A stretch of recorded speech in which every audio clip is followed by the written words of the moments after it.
ان تجتنبوا کبائر ما تنہون عنہ، اگر تم بچنے لگے ان کبائر سے جس سے تم کو منع کیا گیا، نکفر عنکم سیئاتکم، ہٹا دیں گے تم سے تمہارے گناہ، وندخلکم مدخلا کریما، اور داخل کر دیں گے تم کو عزت کی جگہوں میں۔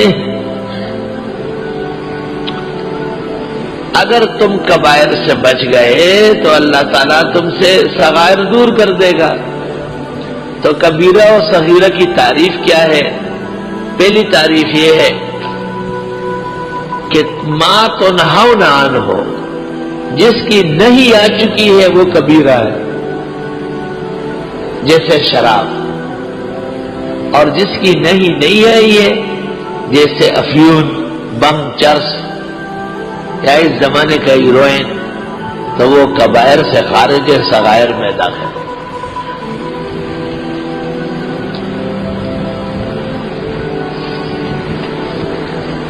زنا کی نہیں آئی ہے وہ کبیرہ ہے، لیکن تفخیص ترتیب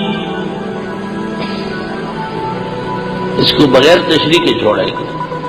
اگر آپ نہیں سمجھے تو یہ بھی آپ کی مبارکبادی ہے۔ ہر چیز کی تشریح مضر ہے، یاد رکھیں۔ بھائی زنا پر تو حد وارد ہے، زانی غیر شادی شدہ کو کوڑے لگتے ہیں، اور زانی شادی شدہ سنسار ہوگا، لیکن کسی کو ہاتھ لگایا، کسی کو شہوت سے بوسہ لیا، ویسے چھیڑا، تو یہ اس حد کے قابل نہیں ہے، یقیناً تعزیری سزا ملے گی۔ قاضی یا امیر المومنین اس کی اصلاح کے لیے جو مناسب سمجھے وہ ڈنڈے سوٹے چڑھائے اس کو۔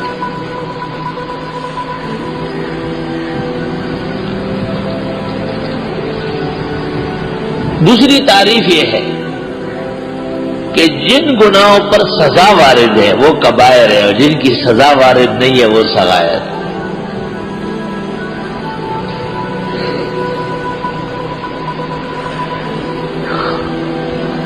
تیسری تعریف یہ ہے کہ وہ جو حدیث میں ہے اجتنبوا من السبع الموبقات، 7 گناہ جس سے بچنا ضروری ہے: شرک، قتل،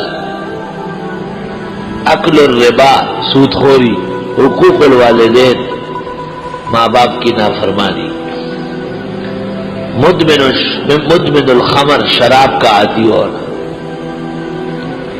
شہادت الزور، جھوٹی گواہی دینا، اور ایسا گناہ جس کا گناہ ہونا سب کو معلوم ہو، یہ کبائر ہے۔ باقی ہے سب صغائر۔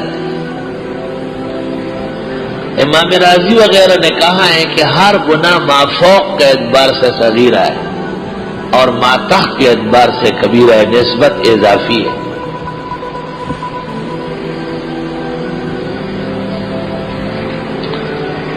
ان تجتنبوا، اگر تم بچنے لگے، کبائرہ، ان بڑے گناہوں سے، ما تنہون عنہ، جس سے تم کو منع کیا گیا، نکفر عنکم سیئاتکم، دور کر دیں گے تم سے گناہ، یعنی چھوٹے، وندخلکم مدخلا کریما، اور داخل کر دیں گے تم کو عزت کی جگہوں میں۔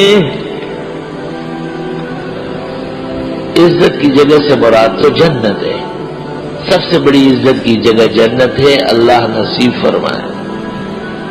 لیکن آیت سے پتہ چلا کہ گناہوں کی وجہ سے جنت سے محرومی ہوگی۔ آیت سے علماء نے استدلال کیا ہے کہ عزت کے مقامات جیسے حرمین شریفین، مساجد، مدارس، درس، واعظ، نصیحت، یہاں ہر قسم کے گناہوں سے زیادہ پرہیز ضروری ہے۔ وَنُدْخِلَكُمْ مُدْخَلًا كَرِيمًا، آیت سے مسئلہ معلوم ہوتا ہے کہ اگر کوئی شخص عزت کی جگہ میں گناہ سے نہیں بچتا، اللہ بہت جلد اس کو محروم کر دے گا۔ چنانچہ بدچلن طالب آخرکار مخرج ہو جاتا ہے، بدفعل آدمی ہمیشہ بے عزت ہوتا ہے، کوئی اس کے ساتھ صف میں کھڑے ہونے کے لیے تیار نہیں ہوتا۔ وہ کسی جگہ قدم رکھے تو لوگ اس سے پناہ مانگتے ہیں۔ وَنُدْخِلْكُمْ مُدْخَلًا كَرِيمًا، عزت کی جگہوں کا تقاضا ہے کہ عفت خوب ہو۔